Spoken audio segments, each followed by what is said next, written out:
Fratelli, the Rugby podcast. The Italian Rugby podcast. Fratelli, the Rugby podcast. The Italian Rugby podcast. The Italian Rugby podcast. The Italian Rugby podcast. E benvenuti, welcome everyone. Mike, ciao, welcome in a new episode of Fratelli di Rugby podcast. It's summertime, officially summer tour. The summer is on. How are you, Mike? Yeah, man, I'm okay. Health-wise, I'm okay, but yeah, man, I'm looking forward to talking a bit of rugby, and yeah, it's lots to talk about this week. So yeah, I'm excited for the talk. So you were, for other reason, in Dublin. How was the atmosphere around? Just how much red was around Dublin? Yeah, it was the last few days I was there. So I left on Thursday evening. Buzzing, and even at the airport, seeing like the people coming in, it was just already in their Lions kit. It's theatre, or like it's something that. It's a buzz like I haven't seen before, because obviously I've never been to a Lions game, right? They're normally abroad, and I think it was a good opportunity for people who wanted to attend Lions but couldn't afford to go to Australia to come over. So loads of people from England, loads of people from Scotland. It was just like Good amazing. atmosphere. Yeah, man. Yeah. Yeah. And the match was pretty good, Mike. I really like this game as a third party from just a different point of view as an Italian fan, but just a fan of the Lions tour, Lions games, and the possibility to see four nations together is always something. Doesn't happen very often, every 4 years, and that's good. But Mike, let's talk about this game, because I think was really good. We were mentioning all the Italian pages. They were saying this is Benetton. Benetton is winning the game because the points on the scoreboard, and at the end of the first half was all the points scored by Benetton's players between Mendy and Albornoz. But Yeah, so good. Otto, like they were so good. But I think one thing that we have the benefit of doing here, and actually this is probably why a lot of the people that are tuning in are going to tune in, is we have no skin in our opinion. So we're going to be completely objective. Like you said, we're neutrals in this. So when people are saying about certain players, and let's say some English pundits are talking about, maybe an Irish player, that's sometimes you can take that as like they're trying to be underhand because we have no vested interest anywhere. Like, so we're going to be honest. Hey, that's the way it is. And that's the beauty of the people that are going to be listening into this. So talking about directly Albornoz and Mendy, like you said, but also Garcia, seeing him do his thing. Otto, like they find a different gear playing in the national team than they do at Benetton. And that's not a slant at the players. Maybe it's something where it's just they're more cohesive, but there's just a different. They just find that extra little. Albornoz has been brilliant all year. Mendy in the last sort of part of the season really came into his own, but they just it just fits together at the right time, Absolutely, they were players that they were not, let's say, tired at all after also a long season. Let's talk about Oviedo, just to put another name in, the number 8. We played for Perpignan last weekend in the, let's say, the barrage, the survivor match to stay in top 14. But the Italians, they found a lot of really good balance in this game. Albornoz with Santi Carreras together really worked well.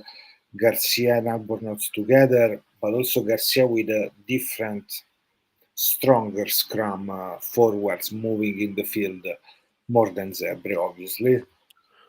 So he also get confident in every attack he try to, every runs around the corner, even in defense he found a good turnover. So good stuff. Mendy keep going up, skyrocketing on performance, because Yeah. also the way he scored the first try, it's beautiful the way he's stepping inside to go and score. So it was really good. Sadly, he went off too early, but he's in the group that is going to play against England 2 games in Argentina this summer. So he's going to be part of the tour with So he's Gallo. not injured. No injured, 2 caps for Mendy until now. Gallo is in the team. Albornoz and Garcia are not in the team. My guess, they will be part of the Rugby Championship game. Speculation is Fratelli that is not being called for this part of the season. As our dear friend Josh said, that is now is the opportunity to call him. Yeah. I don't know. Maybe we're gonna see him playing straight to the rugby championship. Maybe never, but it's pretty tricky. I was sure now was this time. It's not for Yeah, us. it's interesting. It's for them. Yeah, it's interesting because I don't know how much of like a risk taker Contepomi is. I think he'll probably want to like have a settled team by the time it comes to the rugby championship. But I think I'm surprised not to see him. I'm especially in sort of the youthful experimental team that they've selected. Right, it's odd to me that they're not actually. That they're not actually bringing someone who has been standout for multiple seasons and has only had one Argentina 15 cap against Georgia a few years back, and he's going to be eligible for Italy as well in August. July. Is it July? So you're counting it down now, just crossing the day. Is when this can happen. But you mentioned how much Contepomi try new players. I think if we look at the game, Justo Picardo played really well, the number 12. And they are missing Choco Pares at the moment because, of course, he's playing for Toulouse. But he's been called up. He's one of the players that is part of the Super Rugby Americas, which is interesting. And he's part of the Pampas team. Pampas team, one of the Argentinian franchise. Now they want to add a new one, El Litoral, where probably Boffelli will go play next This is season. one that played with Uruguay and Peru and stuff as well. Yes, with the Yacares Selkenam, the Chile one, and he's part of the Pampas. And Contepomi, for these 2 games against England, he called 13 uncapped players, 13 players from Super Rugby Americas, which is really cool if you think about the calls, like big calls, because you have to build you need those, let's say, like Rassi Rasmus is asking now, no, those 15 caps at least, 15 caps to go into a World Cup for some players. He's starting Also, now. yeah, he's also trying to plan ahead. It's almost like what Quesada was saying about Serie A Elite, which is this is the talent pool, these are the players. Underneath that, we need to make sure that we're planning ahead for the future. Obviously, we don't get Italy A games, and Argentina don't really get too many Argentina 15 games, right?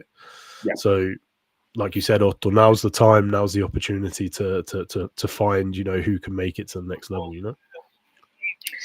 I think it's so important to find the way to block some of these players in some situation. Probably we're going to talk about this, talk about the props, because today I had a couple of good chat about like props, why we don't call a young one now and we go only with and we call Ferrari, the tired Ferrari. So we can discuss about this too later on, so we can see. But I think it's a really good experiment, Super Rugby Americas, because in that way they can put anyway teams to play all those young players. If you think about Bartolini, one of the best hookers now playing in Argentina and is an under 20, was former under 20. 21, 22 years old. He's the captain of one of this team. So they are Yeah. building on them.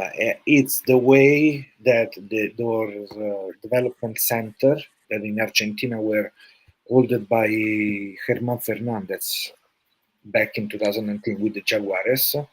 They're finding a way with the province, with the union in every area of Argentina to blood players, bring players, professionalism, money into that.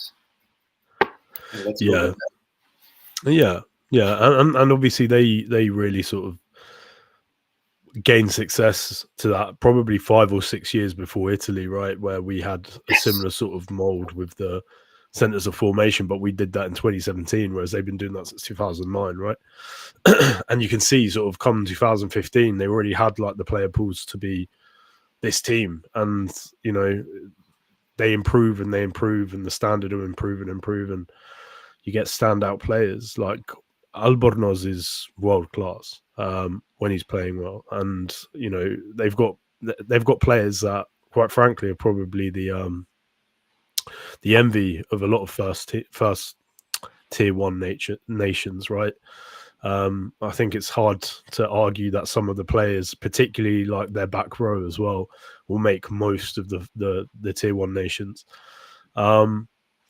Yeah, and those electric backs and the sevens program and everything that comes with it, Otto, like Everything they've is done good. so well. Jealous of Very that, jealous. jealous of the way they approach rugby.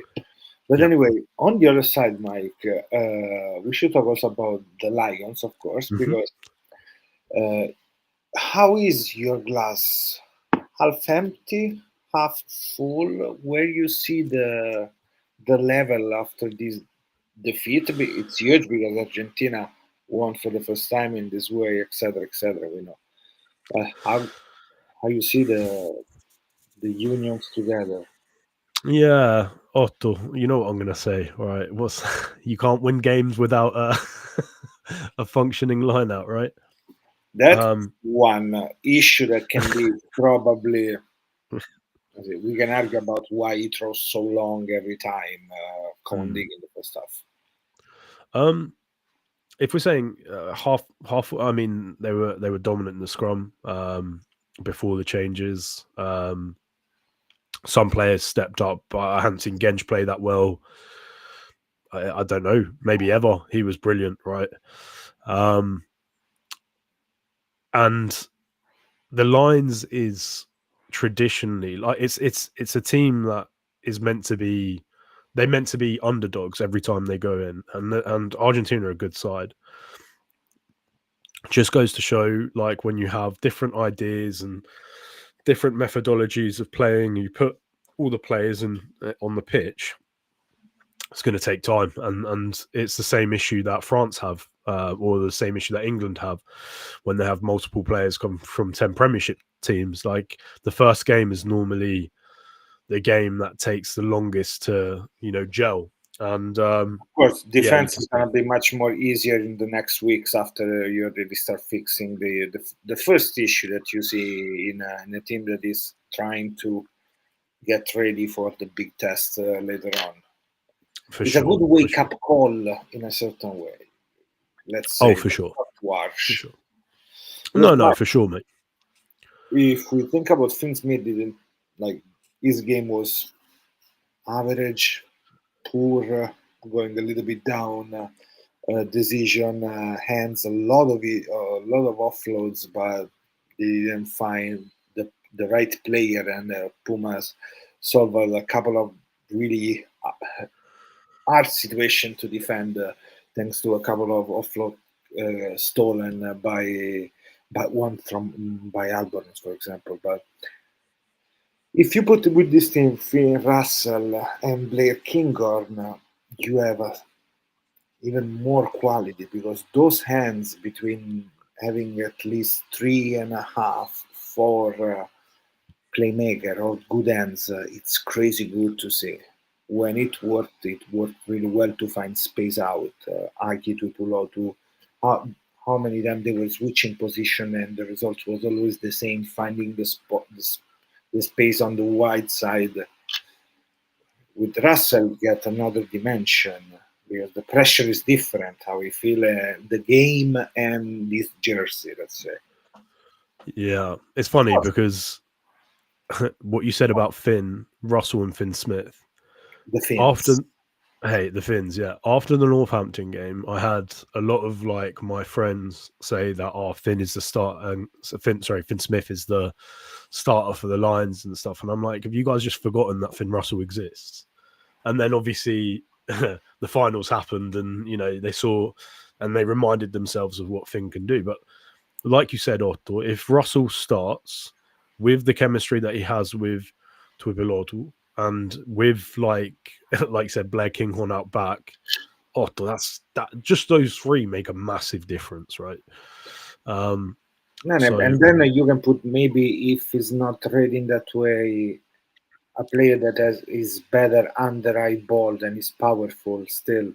Instead of Van der Merwe, you play with James Lowe or with a good McHansen that showed the he was quality brilliant. when he came in. Yeah. So you have a really baller team Yeah. with the backs, and seems like with the shape that is trying Farrell, that is already not clicked already, but it's going there. Like all in line is going in a situation. If I think just one game, actually, I love the way when they got the ball, go wide, pull pass from the pod, play wide, go wide. Yeah, like they especially in the second half, I thought Thomas Williams definitely helped with like Yeah. he was brilliant. But Yes. I think to your point, Otto, I think what we'll see is if we were looking for like good in the air, rangy, powerful, I think we're probably still going to see Freeman. I like a lot of what Freeman is. James Lowe's obviously always going to be James Lowe as well. The question is Matt Hansen, like you said, Otto. He came on and he was instantly one of the best players on the pitch. So now that he's fit and healthy, where does he fit into all of these conversations? Hey, Like, maybe he's gonna fit with the 23 jersey. Maybe you he was can playing do that. centre for a little bit of it as well. I don't know if you noticed, he was playing like outside centre from time to time, and they were We pushing. found space there, man. Actually, talking about switch of position, Gonzalez Samso playing on the wing, the dream. When both players went out for the Argentina, I saw it there. I said, nice, let's go. 10 minutes like that. Let's do it. Mate, he's so quick for a back row. Like he's mental. It's fantastic player. Yeah. Mike, I'm gonna show you a couple of stuff, and then we can move on Italy and something else. Look, I have a couple of issues with this defense. I'm gonna show you in a second. Let's see if it's gonna if it works if I share it. Can you see it? Yes. Okay. So this is a trick that Argentina tried multiple times during this game. Oh, just before you do this, if you Yes. guys are listening to Spotify and you're wondering what we're talking about, get to our YouTube because Otto's breaking down some attack and defense from Argentina and the Lions. Let's go see a couple of stuff like that. And I see a lot of people connected on Twitter now, but on X. Come on YouTube. So you can follow us and everything. Anyway, this is one option. Now Argentina have played much more with a central pod for players. Usually also with Chega, they were playing 3-3, the two pistons in the middle. Okay, but they tried to have this tricky attack, usually with Montoya receiver. So is the second player is this one here. I'm gonna do a circle now on him. Here we got this guy. Okay, this is Montoya. So he's the guy that push a pop pass to the fourth player in the pod, which is this guy with the, and usually is Oviedo, the number 8. So And inside man's running block. yeah, the inside man is Sclavi, so he's gonna keep tight the defense there. Then there is the first option, which goes like hard, which is this player. I don't remember who is now, and then you have Oviedo here As a look pin at, runner. and look at the defense, how tight he is and where the space is. Of course, Berner now is gonna be smart. He's gonna show how to run. Let's say in that. in that space. But let me play this. Who's gonna play? Look, this pop pass down there. It's something that they didn't do last year, for example, and they always try. Look the space, so we can see also the issue with the defense. Look how much space with the block of four Disconnected. is Yeah. disconnected there, and this Yeah. spot was attacked many times by Argentina. It can be attacked, of course, by other teams until they don't fix this kind of space that it's able to be found there. Because literally, if you can do a nice look here, they found Widerle, and then in the second half, they go through the. Actually, let me see. It is not this. Is the second one. They go through the forwards down there, and they found space again. Let me see if it's because I have different cuts of this kind of attack. But sorry, I found it. I found it. This one. And they go with another crash ball. Here we go. Look the space between Genge and Belam, which is these two players over here in the middle. Yeah. Yeah. And again, these guys in this case is Dogleg. boom, and they go there. They attack straight there with the pop pass. Matera knows he's gonna move this ball, and it moved there. Then it's fantastic the way he catch this ball. But there is already a spot found in the defense.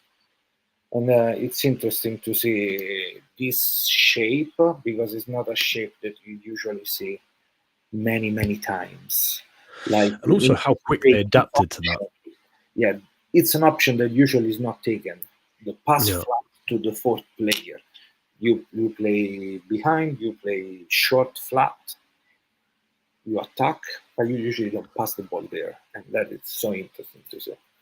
One thing I liked from the Lions, Mike, then Curry may knock on the ball, but there was this pull pass by Skurman with Pollock in the last 15 meters, and the receiver behind was Curry, not a forward, not a back. So when you see this switch of position, they can play that role there, running guard, having those 5 meters more to attack. For me, it's really interesting, and that was another thing that I see from the Lions game that I liked. Yeah, impressive, man. It's interesting to see like how quickly they identified those like chinks in the Lions' armor. I don't know if that like mental how quick it is because what was 64 minutes you showed me there, and they clearly started to like identify that earlier on. It's They mental. tried multiple times, yes, and then they try also other option like just run. Maybe there was enough space to take the hands out and pass the ball, but there were at least 8 situations with a pod of 4 players moving around. And looking at the stats that Raspetti put on Instagram, on X, this was one of the craziest games for the Lions passing wise. They did more than 200 passes, so it's really big switch in mentality about passing and with that quality that we were mentioning before. I mean, they can be really lethal with some attacks. Really. Yeah, I wonder if Can you feel Sexton in the build-up of this team? Because he's an assistant coach. Can you feel it? I don't, moving. obviously he probably wants to play the game in a certain way, right? And I don't know what his philosophy is in coaching, if he's even going to continue coaching after this, but he clearly sees the game in a certain way. Don't you want to see a Irish derby with Sexton coaching Leinster and O'Gara and Munster? Come on. Well, O'Gara back. That'd be funny. Rog versus Sexton all over. No, mate, I see it. I understand what you're saying. I think, one thing that we need to see from the Lions is clearly like people understanding their roles, because that's something that you can see that there was disconnect, and that's what left to the drop balls and stuff. You can see obviously some people were unfit, but the drop balls are what killed the Lions, right? Whether it was in the air and they lost the battle. If it was in, also I Then think knock on into contact, or maybe knock on by the other player. Think about the two Pulotu try. There wasn't a try, or the one scored by Kowandigi that didn't score. I mean, twice they were over the line, but for what? For moments they didn't score. yeah, they did everything good, but yeah, for me, I think the important point is Otto that they were humbled in certain areas, and I think actually the areas that they were humbled, right, particularly in back row, was at the contact, and I think that probably hurt Andy Farrell quite a lot. Like losing the breakdown, like with your back row, is not, like he said the words weren't acceptable. He said it was not acceptable, right, in his post match. That says everything. That sums up everything about the collision area. It was just terrible, right? And again, I think that's not to say that the Lions have a bad back row or this, that, and the other. It's how good Argentina were. Like they've got some fantastic back rows in the Lions. Like Jack Morgan in the Six Nations was brilliant, but I think he was managed really well by the Argentinian back row, and I think actually Pollock as well. Like Albornoz had his number a lot. I think Albornoz like broke 2 or 3 of his tackles, particularly the one for the try. I think he goes through Pollock and Curry. Kinda. I think basically they shoot out really aggressively, like the video analysis that you were showing. He fake pumps the pass, they overrun, and then he comes inside. Exactly. Right, and then he gets the offload. But it's not that's a way of, obviously I was talking specifically about the contact area, but I'm talking specifically about the back rows as well. Whereas I don't think I saw their back rows do. I don't think they put a foot out of place. I thought they were brilliant all game, and I think actually when you're losing at the scrum, and you're having to put pressure at the line out, and you have jumpers at the line out, which are also back rowers and stuff, like you can start seeing what Argentina are about as well. So yeah, I thought it was good all round from them. Hey, and another try on this transition, like they scored against us last year, like in those last Yeah. 15 meters, a ball there, let's push it. Let's find a way to get this ball. Let's kick this ball. They got it. They scored against us. The same. So they're really out on that area. And yes, Farrell not happy at all. Yeah, I wonder. That's one thing where I think we need to do better. Like, sorry, just pulling it into Italy. Like I always say, attack and defense and transition's always been a problem for us. Often. Wonder how they get it. Yeah. Thank you for the hook, Mike. Because we should talk about this week. Because this probably is the most complicated week because it's the first week. The week that is bringing us to Italy, Namibia. It will be played on Friday, Friday 3 p.m. Namibia time, which is 3 p.m. Italy time, which I think is Namibia too. I think it's 4 p.m. Namibia time. Let me just double check. Anyway, 3 p.m. in Italy, 2 p.m. UK, 4 p.m. a casa mia in Bulgaria. So, and the team is already out for Namibia. Namibia that today, in the news, there was also the news about the coach that is leaving. Actually, not leaving. He left the team today for a working reason, working opportunities, or something else. So today, 2 days before the game, they got rid of them. Yes, it's been appointed a new coach, a former Namibia player, but today, this happened today, and the team is already out. Yeah. What do you think that means? Do you think that they're like that's them trying to show a bit of confidence? Do you think that's them just saying, "Well, it doesn't really matter. We'll just put a team out"? Like, what I'm wondering who put the team in the 23, if the former coach or the new coach. To be honest, yeah, that's true. Actually, it's probably going to be the new coach then. Let's be honest. Although that it is just weird all round, isn't it?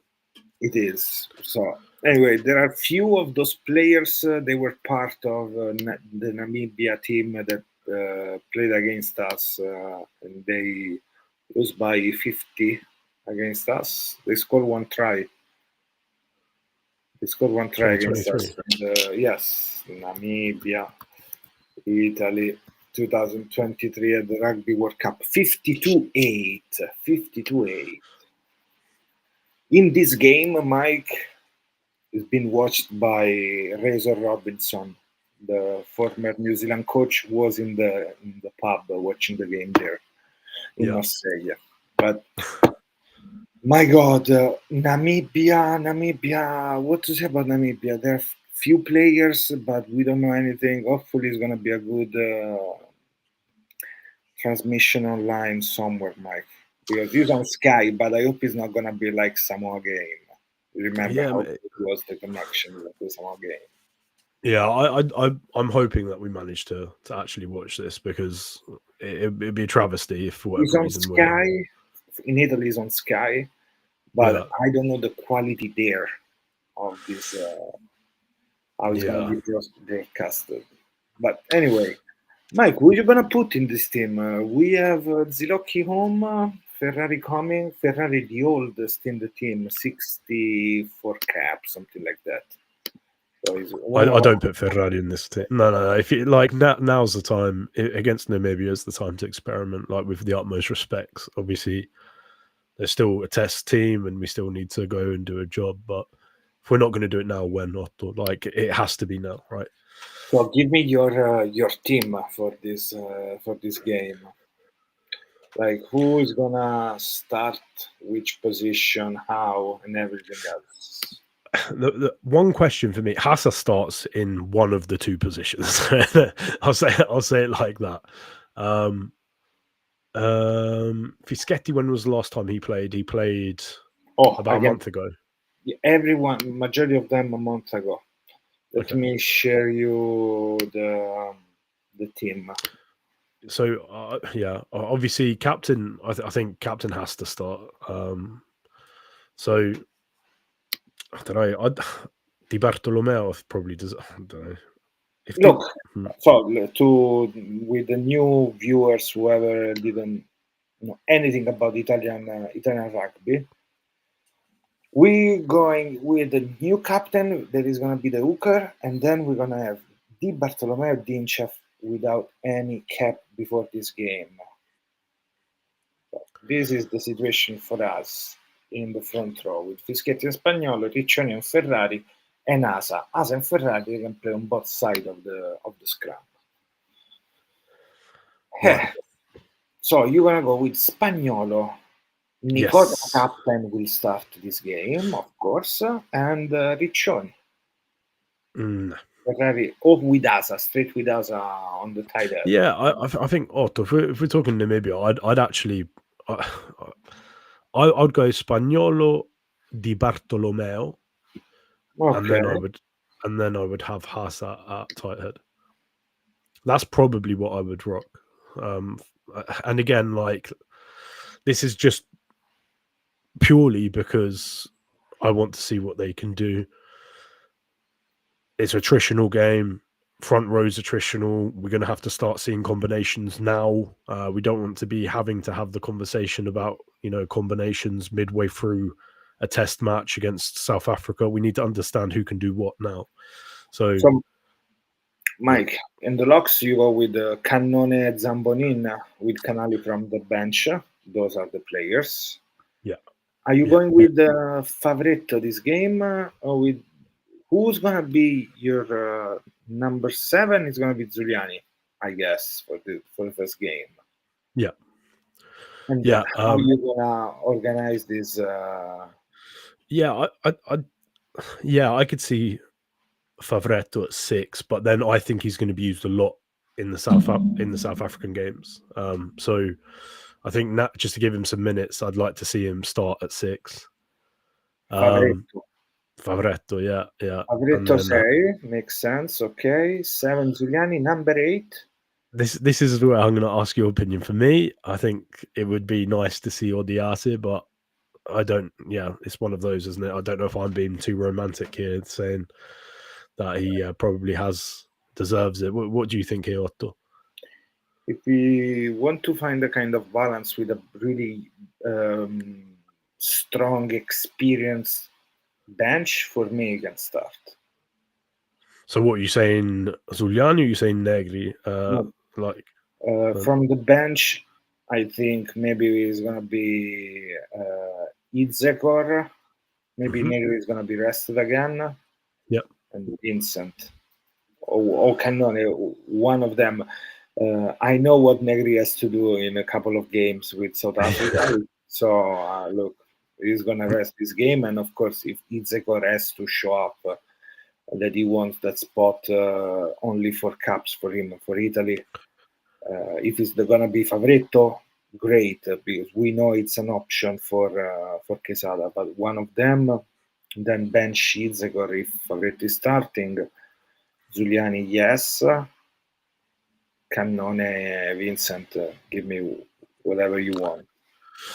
yeah. I'll say Cannone, and Vincent can Cannone, play. good. Yeah. Scrum half, fly half, send how you organize here. The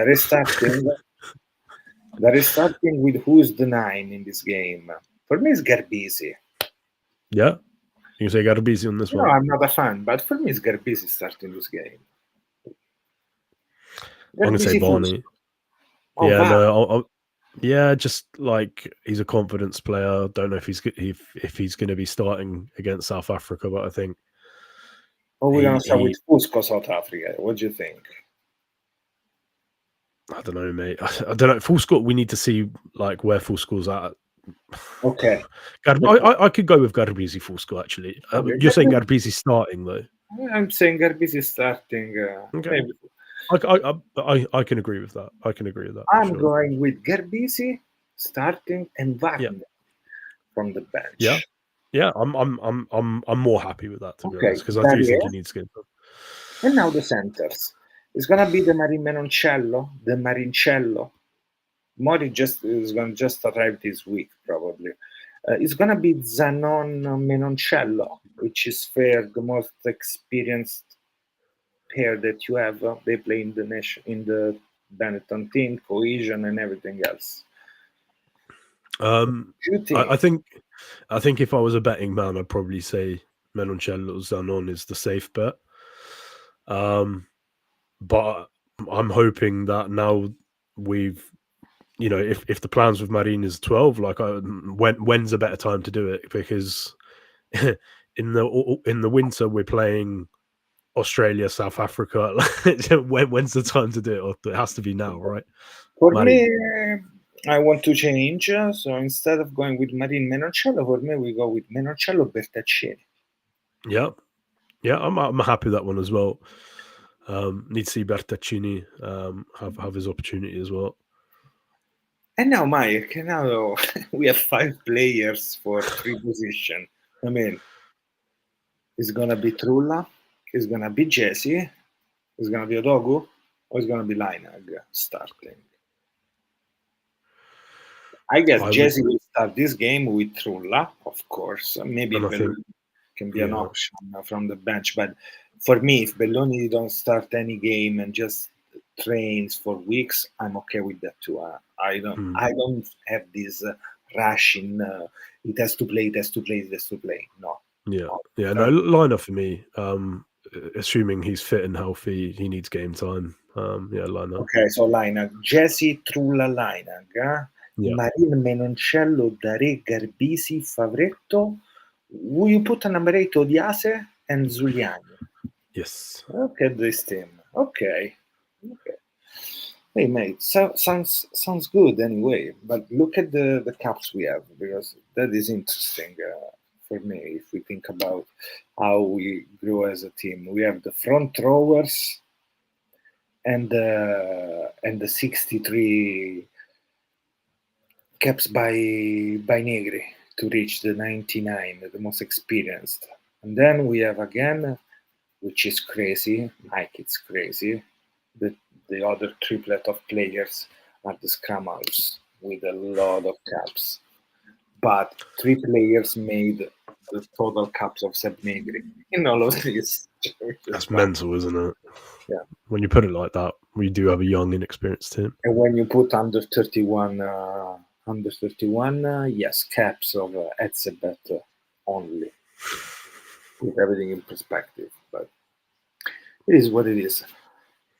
Mike, Friday, we're gonna talk about this game later on during the day. There is work, that's why it sucks that is Friday. But last week we didn't talk about Portolami to Sale, so this could be a really good moment to speak about this and to remind everyone that there is on YouTube a 20 minutes video with my English cacio e pepe explaining Bortolami style, everything else. So go on YouTube, 20 minutes video with good information, and we also talk about the squad. Talking about Bortolami, because maybe Marchant is one of those players that will move to Sale, which is interesting. Marius Lowe is already there. They have some other players. Bellone has been official to Zeppi. It's been declared official. A lot of movement with the under 20s moving into who's going to Petrarca, who's going to Mogliano. So good move for this young player and players coming back from France. All good. But Bortolami to Sale, have you ever thought about this last week, 2 weeks, 3 weeks ago? No. There were rumors, but I just was surprised that he went. I mean, like I said, from my side, it makes sense because of how he plays the game and how he sees the game. It makes sense for him to have gone to an English team that play that style of rugby, if that makes sense. It sort of fits how he wants to play the game quite nicely. And actually, I think he potentially could have a lot of success at Sale, which is exciting as well. And I mean, he's got Sanderson as well there, and it's not like he's on his own, if that makes sense. He's got some fantastic support around him. How much it sucks to coach George Ford and having George Ford in a team, huh? Oh yeah. Oh god. Oh no. Oh, if I have to. Oh. Anyone that says different, like, doesn't know rugby. He is one of the last old school fly halves. Nice. I love them. Like, they're almost, let's say, yeah, in extinction, some of those kind of players. Look at Camilo Lopez, another of these old style players. My God, it's so wild. It's because I was having this discussion earlier, right? Like, fly halves now, to have a USP, they have to do something. Like Finn Russell used to be known as the Maverick, right? That tried stuff when it wasn't on. That's what it used to be known as.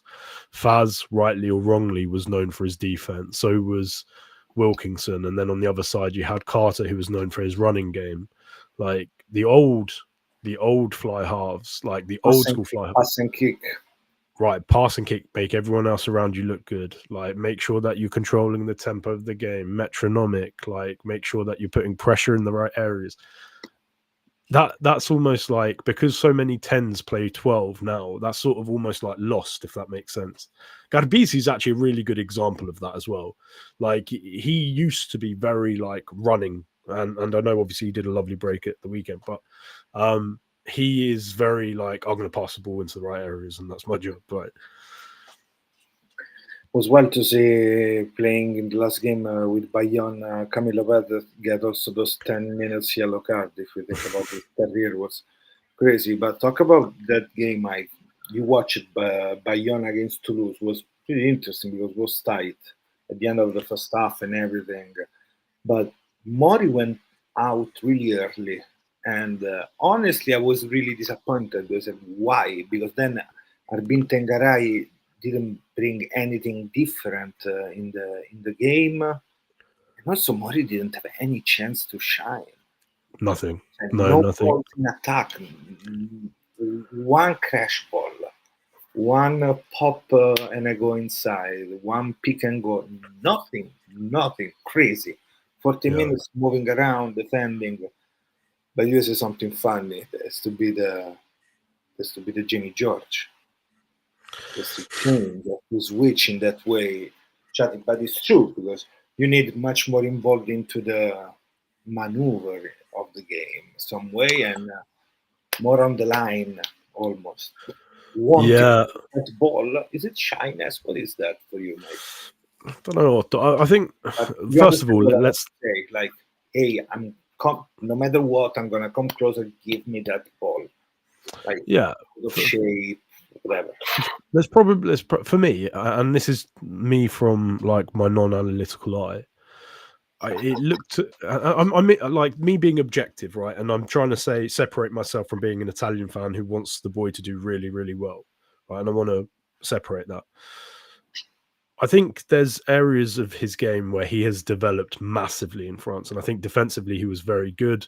There was a couple of occasions where he recognised he needed to be second defender, where he probably wouldn't have done that a few years ago, and he managed to complete the tackle and do well.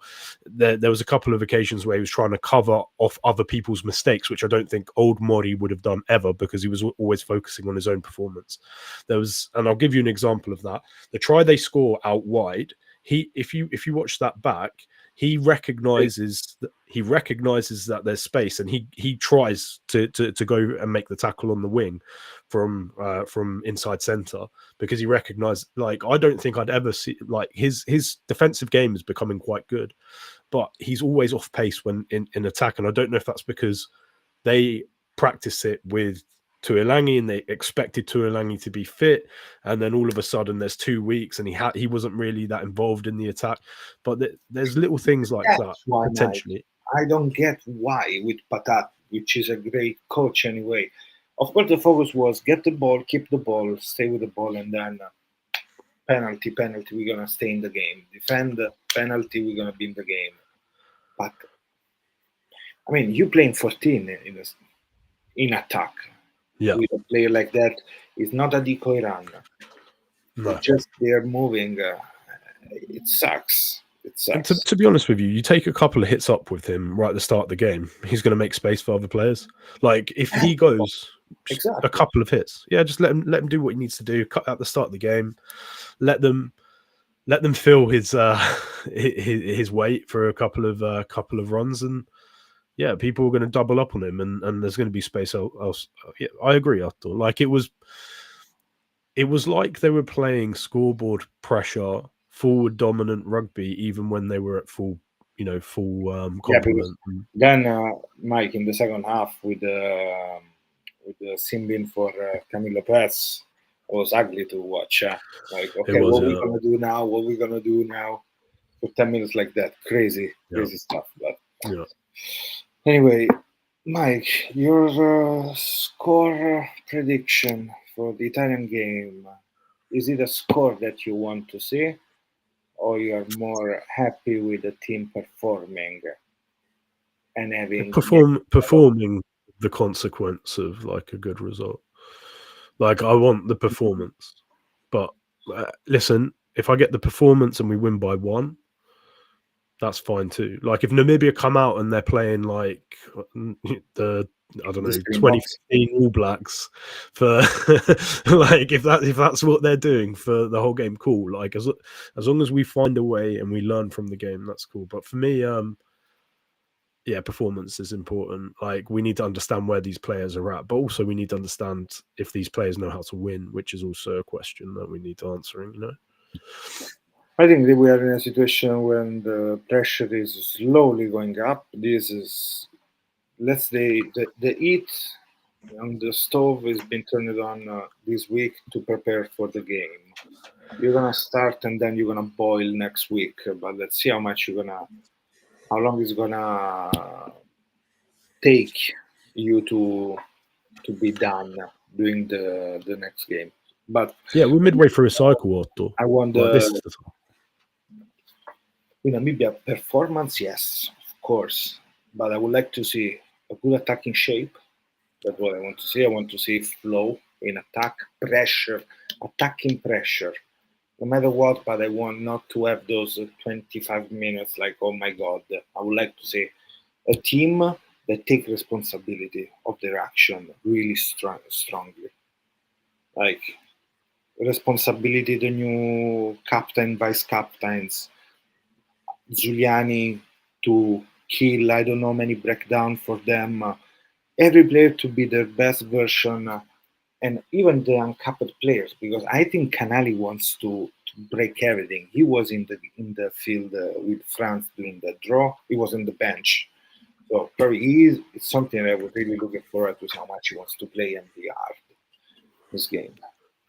Yeah, and like I said, Otto, for me, I think, and this is no disrespect because I know people do it to us as Italians all the time. Like, I want to see, experimental rugby, and I want to see different combinations, and I want to learn more about the team, and I want to understand where our depth is, because this is for 2027. We're halfway through a cycle. That's it. Exactly. Bene, Mike, we're gonna chat together. We're gonna have another funny podcast next week, because we're gonna talk about also how the Barbarians went against the Springboks. So we're gonna get closer to the Springboks game. But for now, Forza Italia for this Friday, and see you next Monday, next week, for another episode of Fratelli Rugby Podcast. Don't forget to subscribe to our channel, give us a like, follow us, ask us whatever you want. We are happy to answer this.